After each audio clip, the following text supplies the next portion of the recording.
जय जोहार का नारा है। भारत देश हमारा है, अच्छी बात है, हम भारतीय हैं। साथियों, आदि अनादि काल से हम इस देश के मूल मालिक कहलाए। साथियों, बहुत सारे युग हुए। असल युग में हमारे पूर्वज हुए। कौन? वालिया भील, जो वाल्मीकि कहलाए। साथियों, सतयुग में रामावतार हुए। वो अवतार नहीं, राजा दशरथ के पुत्र थे, उन्होंने जन्म लिया माता कौशल्या के गोद से। तो साथियों, पूर्व जन्म में वाल्मीकि भील ने उन्होंने काग रामायण लिखी। उन्होंने सतयुग में होने वाली घटना को एक युग पहले बताया। वो तो महान योद्धा वाल्मीकि भील। सेकंड युग में जब राम के साथ माता सबरी का उदय हुआ, उसके बाद द्वापर युग में हमारे भाई महान धनुषधारी एकलव्य का जन्म हुआ। और चौथे युग में भगवान बिरसा मुंडा, जिसको धरती आबा भगवान बिरसा मुंडा के नाम से जाना जाता है। साथियों, हमारा समाज दुनिया में डंका बजाने वाला समाज, और आज हम एक एक रोटी के लिए भीख मांग रहे हैं। सबसे बड़ी अवमानना, सबसे बड़ी कमजोरी हमारी खुद की है, ये समझना होगा। हम लोग, अभी अच्छी बात है कि हम लोग एकत्रित हो रहे हैं और आदिवासी परिवार के नाम से ये संस्था इस कुंभलगढ़ में प्रकट हुई है।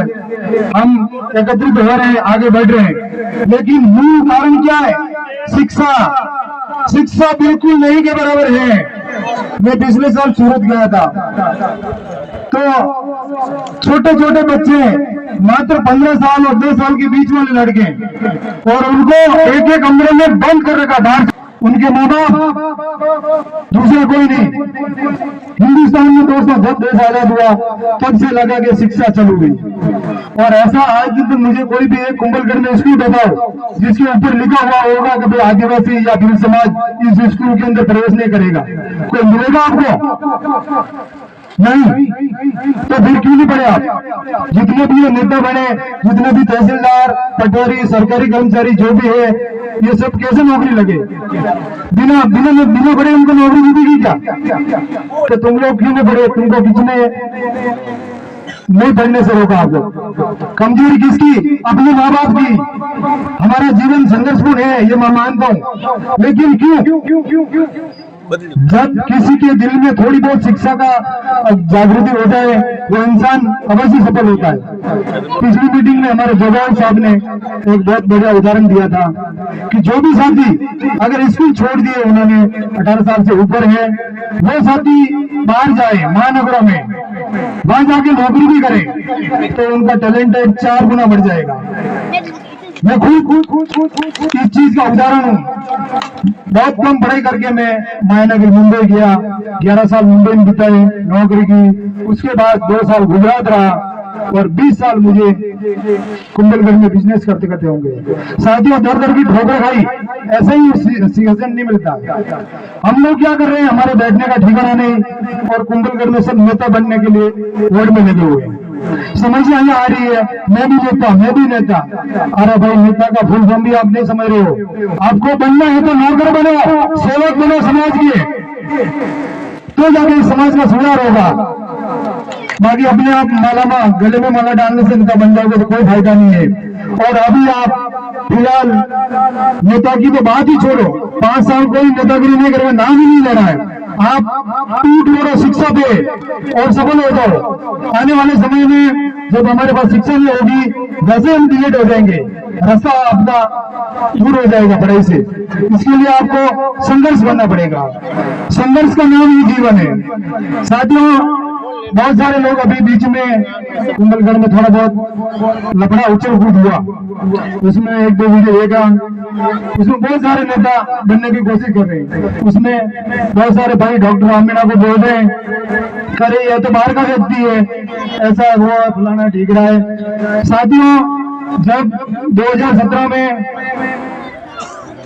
समीक्षा में कांड हुआ था, तब जाके डॉक्टर राम ने तलवारें खाई है, लट खाए हैं। क्यों खाए साथियों? क्या रिश्ता है सभी जगह डॉक्टर राम मीणा का? पहले समाज सेवा है, फिर नेता। और नेता भी कुंभलगढ़ की जनता ने बनाया, वो खुद कभी नेता नहीं बने। ये लिए इस बात को ध्यान में रखे कि वो कभी नेता बने ही नहीं। और कुंभलगढ़ वाले ने उन्होंने मारा भले ही, इसके लिए मजबूरी से वो नेता बने। इसके लिए दोस्तों ये अपने दिमाग से निकाल दे कि डॉक्टर राम मीणा ने आके चुनाव लड़ा नहीं, लड़ाया गया उनसे। बहुत सारे साथी नाराज हैं कि वो बाहर से आके यह चुनाव लड़ रहा है। हमारा बहुत सारे मित्र हमारे, अरे यार तुम लोग राम मीणा को सपोर्ट कर रहे हो, वो सब मीणा लोग सब अपना आरक्षण खा गए। अरे भाई कौन सा आरक्षण खाया तुम्हारे पास बड़ा ही नहीं है। दूल मीणा गणेश आए तीनों एक ही वर्ग में आते हैं एसटी में। जब नौकरियां निकलेगी, मान लीजिए 100 नौकरियां निकली है तो 30-30 एक का कोटा होगा। लेकिन हमारा बंदा उस 30 में अगर 5 लेनी है तो 5 में लेंगे, बाकी का तो एसटी वाले खाएंगे ना भाई, या तो मीणा खाएगा या किराया लेगा। अब तुम्हारी कमजोरी और तुम दोष दूसरों को दे रहे हो। साथियों सबसे बड़ी कमजोरी है, आप किसी के सामने अगर अंगुली उठा रहे हो, 3 अंगुली अपनी बाजू होती है, 1 अंगुली आगे रहती है। वो तीनों अंगुलियां क्या कहती है कि पहले खुद को देखो, आपका कैरियर क्या, आप दूसरों को दोषी मानने से पहले खुद को समझो।